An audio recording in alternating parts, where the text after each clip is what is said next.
Welcome to सिद्धि यात्रा story part 256। जय माँ काली, जय माँ तारा, आप सबका भला हो।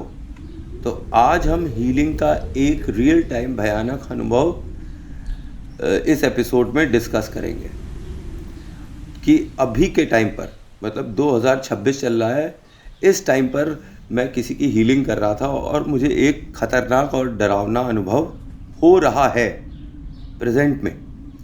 तो ऐसा अनुभव जो है मैं आपके साथ इस एपिसोड में शेयर करूंगा।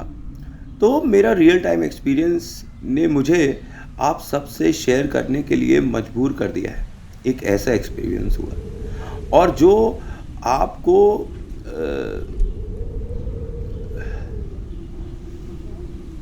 बताऊंगा मैं, उसका कोई एक्सप्लेनेशन नहीं है।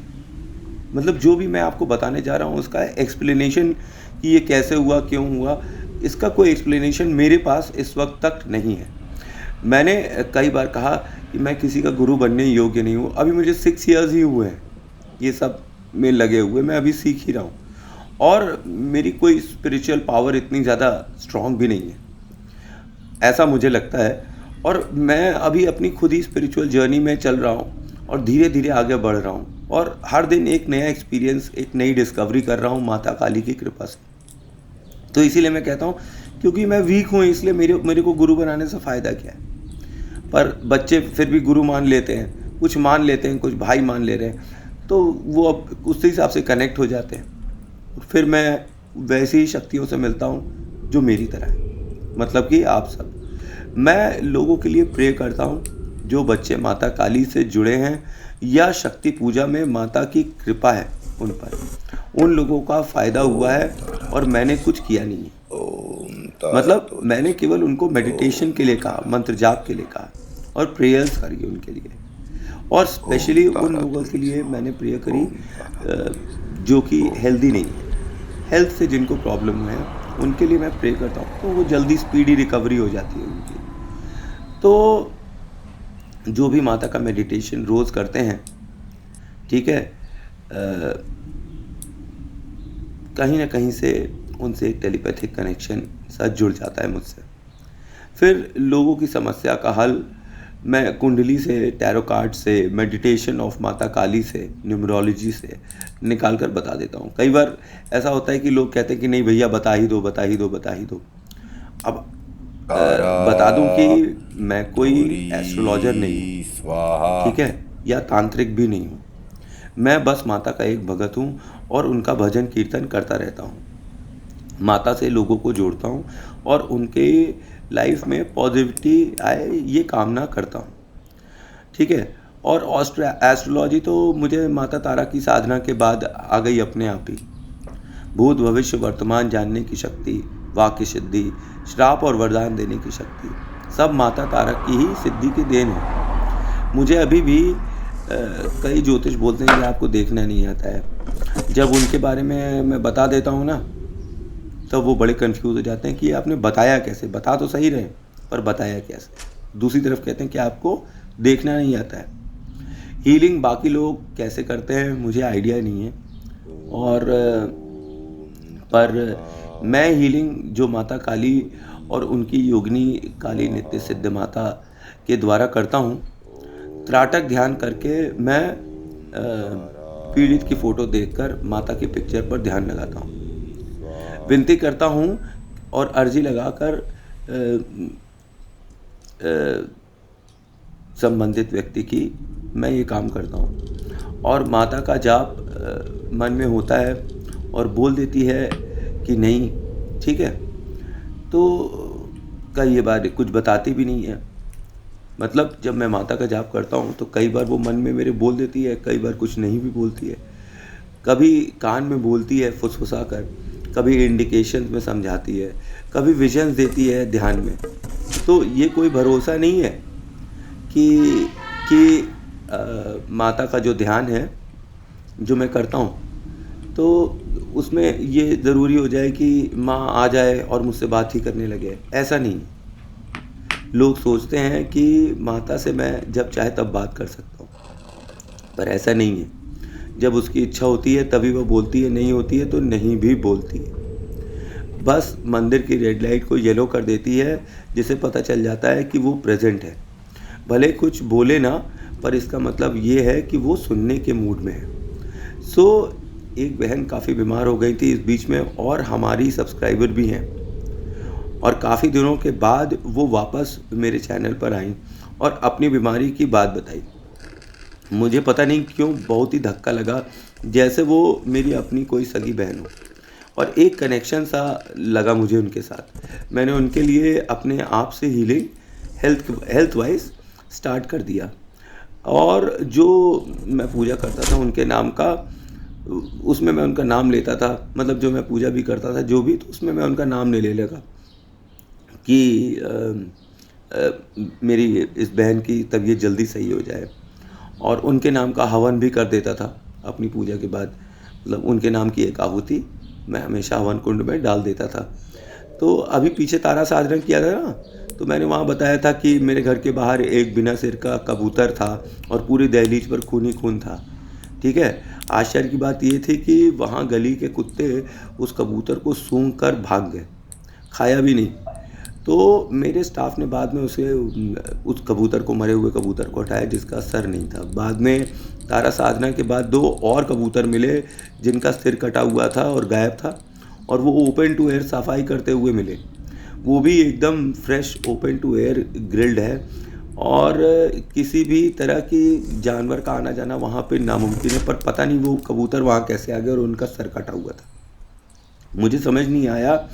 लगा तारा माँ की शक्ति यही सब कर रही है, क्योंकि वो शक्ति उग्र शक्ति है। मैं साधना कर रहा था उस बीच में, और अभी 3 दिन पहले जब मैंने बहन के लिए प्रे कर रहा था, तब मुझे तेज़ यूरिन की बदबू जैसी आ गई, जैसे पब्लिक टॉयलेट में होती नहीं है, सुलभ शौचालय में, उस तरह की गंदी बदबू आई।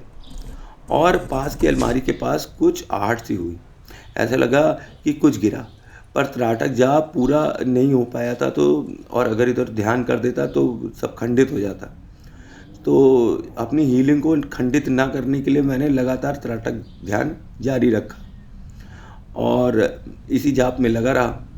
तो माला पूरी होने के बाद अंधेरे में कोने में मुझे एक जला हुआ भयानक शक्ल वाला बंदा दिखाई पड़ा। अब इमेजिन यार कि अगर इस तरह से चीज़ें दिखाई पड़ेंगी तो कैसे होगा, कि जला हुआ एक भयानक शक्ल वाला बंदा दिखाई पड़ा, और वो लाल लाल आंखों से मुझे घूर रहा था।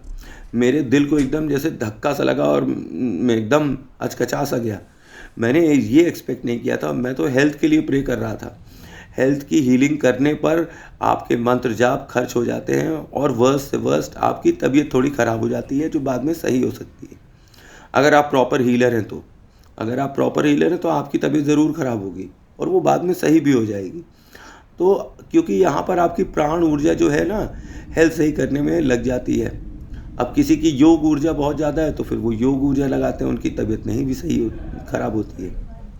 मेरी ख़राब हो जाती है। मेरी योग ऊर्जा इतनी शक्तिशाली नहीं है, मेरी प्राण ऊर्जा बहुत शक्तिशाली है, तो वो मैं अपने प्राण लगा देता हूँ, तो अपनी जान लगा दे रहा हूँ। तो उसमें ये होता है कि तबीयत ख़राब हो जाती है। शायद यही वजह से मैं बार बार बीमार होने लगा हूँ, क्योंकि मैं हीलिंग करता हूँ लोगों की, तो अपनी प्राण ऊर्जा खर्चा हो जाती है। एक बंदे ने मुझे ये बात बताई थी, जिसकी थर्ड आई खुली हुई है और वो ध्यान व्यान करता है काफ़ी। तो अभी यहाँ पर बताऊँ कि अभी मुझे तगड़ा रीनल इन्फेक्शन हो गया है फिर से। जैसे ही किसी की हेल्थ के लिए मैं प्रे करता हूँ ना, तो मुझे इन्फेक्शन होने लगता है, और ज़बरदस्त मुझे रीनल इन्फेक्शन हो जाता है, यूरिन में खून तक निकलता है। ये ऐसा है कि जैसे कि आप काजल की कोठरी में जा रहे हो और वहाँ काजल की सफाई करने जा रहे हैं, तो कितना भी बचिएगा कुछ न कुछ तो आपको भी लग ही जाएगा। Same as healing. अब मेघा तोमर नाम की एक और सब्सक्राइबर है, वो हीलिंग सीखना चाहती है। अरे छोटी उम्र है, खाओ पियो मस्त रहो, माता का ध्यान रखो, ठीक, माता का ध्यान करो और खाओ पियो मस्त रहो, ज़्यादा चक्कर में मत फंसो। मैं कहता हूँ कि माता का मेडिटेशन कर लो, सब कुछ आ जाएगा और सब कुछ हो भी जाएगा। बहरहाल 13 फरवरी को मैंने बहन से कंफर्म किया कि जब से तुम्हारी हीलिंग स्टार्ट किया है तब से वियर्ड एक्सपीरियंस हो रहे हैं जो नहीं होने चाहिए। तब बहन ने बताया कि कुछ दिन पहले वो अपने एक दोस्त के साथ एक अघोरी के पास गई थी और उसने उन्हें राख, कील और पानी दिया था। उसके बाद से दोनों बहुत ही परेशान हैं, फाइनेंशियली, मेंटली, फिजिकली, हर तरीके से। होम के फ्रंट पर हर जगह से वो बहुत ही परेशान है। हेल्थ वाइज भी वो ज़बरदस्त क्रिटिकल पोजीशंस में पहुंच गए हैं। मुझे उस जले हुए आदमी के बारे में थोड़ा थोड़ा समझ सा आने लगा कि वो कौन था, क्या था। मैं समझ गया कि मात्र हेल्थ प्रॉब्लम नहीं है, यहाँ कुछ गंदा करवा दिया गया है। मुझे ये भी पता चला कि दोनों से 25-25 हज़ार रुपये भी लिए गए हैं और बहन की तबीयत तो भीषण ख़राब थी, पर उनके दोस्त का बच्चा भी अबॉर्ट हो गया था इस बीच और बहुत ही फाइनेंशियल लॉस हुआ है। मैंने हमेशा माता का मेडिटेशन करने के लिए कहा है, माता से मांग लो, इंसान से क्यों मांगते हो भाई। पर कोई नहीं सुनता, लोग इंसानों के पीछे दौड़ते हैं। मैं कहता हूँ इंसान के पीछे नहीं, माता के पीछे दौड़ो। माता के तुम बच्चे हो, माता के शरीर का पार्ट हो, माता देखेगी, क्यों नहीं देखेगी। तो जो लक्षण बहन ने बताए थे वो सीधे सीधे मसानी क्रिया का एक पार्ट दिखाई पड़ते हैं। किसी ने मसान जगाया है और वो आत्मा की ऊर्जा छीन रहे हैं। मैं अभी भी उस साय से 5 हाथ की दूरी पर बैठा हूँ। वो कुछ बोलता ही नहीं, बस बैठा रहता है। मेरे मुंह से गंदी गंदी गालियाँ निकल रही हैं उसके लिए, और मैं बार बार उसको बोलता हूँ कि वो चला जाए, पर वो सुनता ही नहीं, बस फॉलो कर रहा है 5 हाथ की दूरी से। मंदिर के अंदर अब नहीं आता, पर दरवाजे के पास खड़ा रहता है।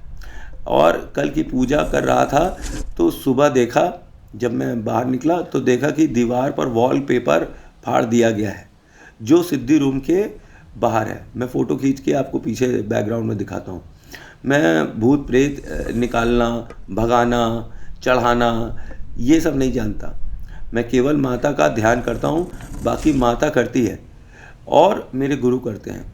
मुझे पता नहीं था अघोरी के बारे में, अगर पता होता तो उस तरह से तैयार होता।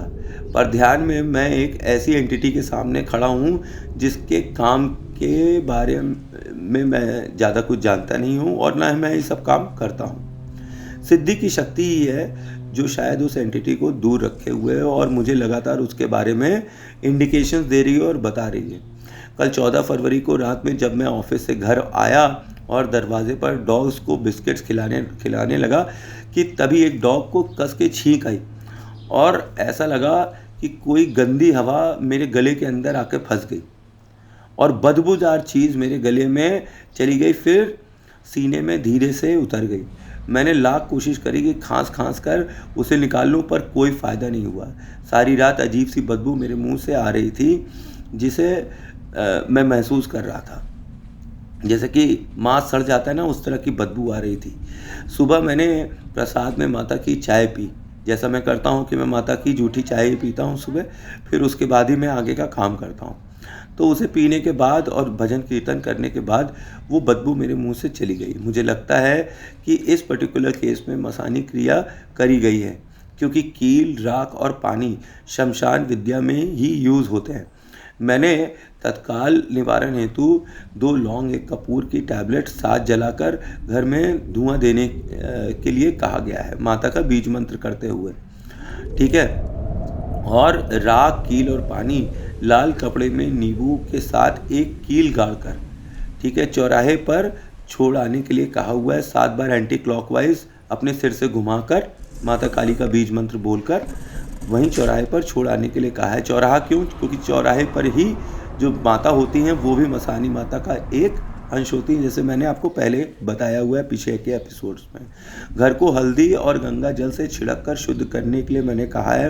बहन ने बताया कि वो उस अघोरी के पास 2 बार लड़ने के लिए भी गई थी, तो ये काम उन्होंने गलत किया। उस अघोरी के पास उन्हें नहीं जाना चाहिए, क्योंकि बार बार जब जाएंगी वो शक्ति अघोरी का बदला आपसे लेती रहेगी। तो उस अघोरी के पास जाना, उससे बात करना, ये सब बंद कर दीजिए। और यही तो वो चाहता है अघोरी, क्योंकि उसने मारण क्रिया करी है वशीकरण करने के लिए, कि अगर आप ना आए तो आप मर जाएं, ठीक है। जैसे लोग मंत्र में बोलते हैं कि जैसे अगर ये काम ना तू करे तो दुहाई है किसी चीज़ की, तो फिर वो दुहाई देकर उसने ये काम कराया हुआ है। अभी तक मैं सोच रहा था कि कोई बच्चा अबॉर्ट हुआ है तो कच्चा मसान हो सकता है, पर यहाँ तो बैठा हुआ जो आदमी है वो 30 से 35 साल का होगा, बहन ने बाद में ये बताया कि उनकी गली में 30 से 32 साल का एक युवक मर गया है रिसेंटली। जब मैंने पूछा कि कोई जवान आदमी कम उम्र में मर गया है तुम्हारे घर के पास, आप सबसे गुजारिश है कि लाइफ में शॉर्टकट के चक्कर में गलत लोगों के पास ना जाएं। माता का ध्यान करें, काम अपने आप बन जाएंगे। माता की इच्छा होगी तो सब अच्छे काम होंगे ही होंगे। आप मेरे सामने अब मेरे सामने ये सवाल है कि मुझे कैसे पता चला कि घर के पड़ोस में कोई कम उम्र का बंदा मर गया है, और एज क्या मुझे हीलिंग करनी चाहिए, क्योंकि यहाँ हेल्थ मारण क्रिया से ख़राब करी गई है, तो इफ़ेक्ट मुझ पर भी आएगा, चाहे कम ही क्यों ना हो। फिर भी जो माता की शरण में आएगा, और मैं उसके लिए हमेशा प्रे करूँगा, हीलिंग करूँगा। आगे क्या होगा और क्या हुआ, मैं आने वाली सिद्धि स्टोरी के एपिसोड्स में बताऊँगा।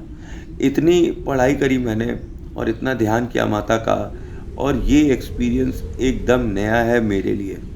मैंने इस तरह की एक्सपीरियंस कभी नहीं किए जिसमें इस तरह से मेरे सामने कोई एंटिटी आकर खड़ी हो गई है जो किसी और के ऊपर बैठी हुई हो। मैं कोई तांत्रिक नहीं हूँ, माता का मात्र भगत हूँ। देखिए आगे क्या होता है। तो थैंक्स फॉर वॉचिंग। जय माँ काली, जय माँ तारा। आप सबका भला हो। आई होप आपको मेरी इन्फॉर्मेशन अच्छी लग रही होगी। आगे के एपिसोड्स देखना मत भूलिएगा, जिसमें मैं अपने आगे के एक्सपीरियंस भी आपको बताऊंगा और आगे क्या हो रहा है ये भी बताऊंगा।